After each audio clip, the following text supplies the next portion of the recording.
Bonjour à tous, j'espère que vous allez bien. On se retrouve du coup pour un deuxième épisode de Mon avis manga parce que apparemment du coup le premier épisode vous a plu. Et pour cet épisode, on va pas parler de n'importe quel manga, on va parler d'un manga qui est connu pour certains, inconnu pour d'autres et voire même oublié par certaines personnes. Oui, on va parler de plusieurs personnages qui ont décidé à eux seuls de se rebeller et d'attaquer un empire tout entier avec des combats dantesques et du sang un peu de tous les côtés. Clairement, le manga que je vais vous présenter aujourd'hui, on n'est pas du tout dans amour, gloire et beauté, on est plus dans baston, vengeance et cruauté. On va donc parler de Bestiarius.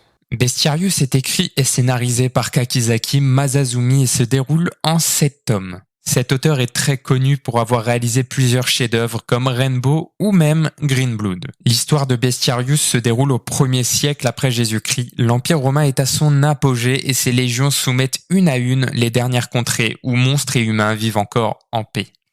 Criminels, innocents, orphelins, demi-humains et wyvernes, tous constituent les rangs d'esclaves guerriers qui sont jetés dans l'arène et forcés de s'entretuer pour divertir l'empereur Domitien et les Romains avides de sang. Parmi ces combattants se trouvent des gladiateurs qui affrontent fauves et créatures légendaires. On les appelle les Bestiarius.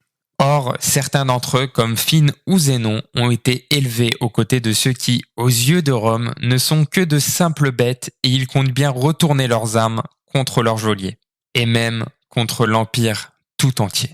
Bon, ce manga, il est assez connu par les plus gros fans du genre, mais il est beaucoup moins connu par les personnes qui se cantonnent au manga neketsu de base qui commence à émerger de tous les horizons. Alors du coup, pourquoi je vous en parle? Eh ben, c'est pas compliqué, on va regarder ça et honnêtement, il y a plein de raisons. Tout est bien dans ce manga, les dessins, les personnages, l'histoire. Malgré que certaines personnes comme Domitien peuvent nous rappeler certains personnages, toute l'intrigue ici se déroule dans un monde utopique. Des humains, des dragons, des trolls, tout le monde vit dans le même monde.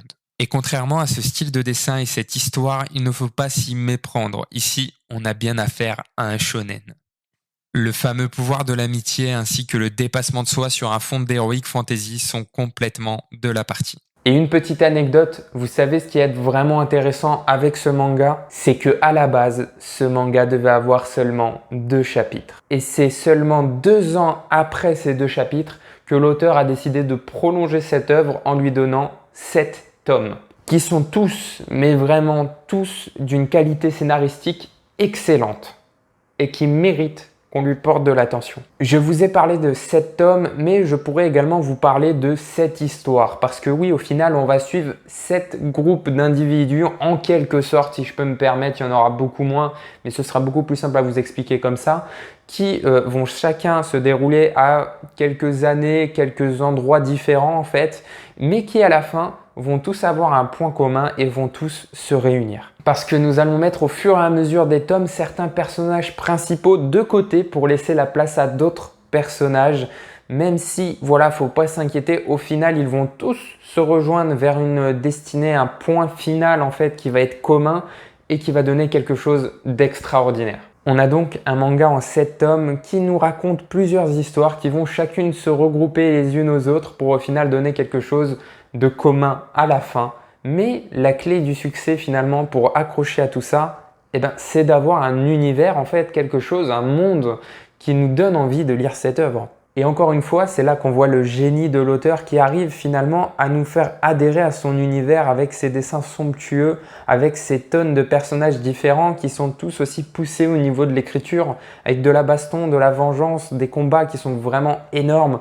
Vraiment, tout est bien dans ce manga. Bref, même s'il y a certains moments où on peut avoir certaines choses qui sont prévisibles, honnêtement, ce manga, il vaut vraiment le coup. Je sais, c'est la 2e fois que je le dis, mais c'est vraiment que pour moi, c'est un manga qui mérite d'être une très très bonne œuvre. Et déjà que moi, je suis passé à côté pendant plusieurs années, honnêtement, la découverte, elle était fatale. Donc si vous êtes passé à côté, foncez, allez découvrir ce manga et vraiment, vous n'allez pas être déçus. On a affaire à des héros très charismatiques. Certains méchants le sont tout autant, d'autres comme Domitien, grand méchant de l'œuvre si je puis dire, est quant à lui très bien écrit et développé. Nous avons ici un personnage complètement détestable. Peut-être même que certains vont adorer le détester. En plus de ça, vous me connaissez, mais ce que j'aime dans les mangas, c'est le message qui est véhiculé derrière. Et ici, l'auteur nous l'écrit noir sur blanc. La recherche contre la liberté, la lutte contre une quelconque injustice et la lutte contre l'esclavage, c'est ici de ça que va nous parler l'auteur. On ne passe pas par 4 chemins. L'Empire romain sont les méchants et nos héros doivent détruire cet empire. L'univers est fascinant, les histoires sont passionnantes et les personnages sont vraiment incroyables. Donc vraiment, ne perdez pas de temps et allez lire Bestiarius.